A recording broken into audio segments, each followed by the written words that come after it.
আমরা কি শোকার্ত হওয়ার ক্ষমতা হারিয়ে ফেলেছি? ধন্য তারা যারা শোক প্রকাশ করে, কারণ তারা সান্ত্বনা পাবেন। ম্যাথিউ 5:4। দারিয়া অন্ধকারে বসেছিলেন, তার শিশুপুত্রকে আঁকড়ে কাঁদছিলেন।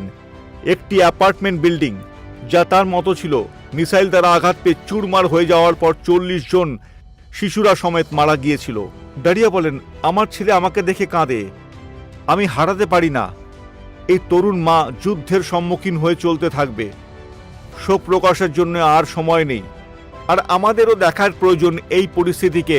পিটার স্ক্যাজারও লিখেছেন, প্রতিদিন রাতে খাবারের মধ্যে আমরা অপরাধ, যুদ্ধ, অনাহার, হত্যাকাণ্ড এবং প্রাকৃতিক বিপর্যয়ের ছবি দেখেছি।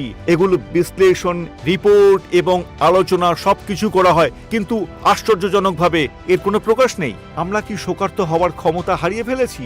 আমরা কাজ, টিভি, ড্রাগস, মদ, খাদ্যাভ্যাস, ব্যস্ততা এবং অস্বাস্থ্যকর সম্পর্ক সবকিছুই ব্যবহার করি, যা কিছু জীবনের এই দুঃখ কষ্ট মেটানোর জন্য। কিন্তু এটি বাইবেলে যা দেখা যায় তার মতো মোটেই নয়। সেখানে আমরা দেখি মানুষ শারীরিকভাবে শোক প্রকাশ করছে ছেঁড়া পোশাক এবং ছাই দিয়ে। যখন যিশু পৃথিবীতে ছিলেন, শাস্ত্র বলে তিনি মৃত্যুর থেকে মুক্তি পাওয়ার জন্য যে একমাত্র উদ্ধারকারী ছিলেন, তার কাছে উঁচু স্বরে কান্না এবং প্রার্থনা করেছিলেন, এবং ঈশ্বর তার প্রার্থনা শোনেন। হেব্রুস 5:7। বাইবেলে একটি বই আছে যার নাম ল্যামেন্টেশন বা শোকগাথা, এবং শোকগাথা হলো সব থেকে সাধারণ ধরনের গীতসংহিতা। গীতসংহিতা 31 ডেভিড কাঁদছে, হে প্রভু, আমার উপর দয়া করুন, কারণ আমি সংকটে আছি। আমার চোখের জল আমার দৃষ্টি ধোঁয়াটে করে দিয়েছে, আমার শরীর এবং আত্মা শুকিয়ে যাচ্ছে, আমি শোকে মরে যাচ্ছি, আমার বছরগুলো দুঃখে সংকুচিত হয়ে গেছে। গীতসংহিতা 31.9.10।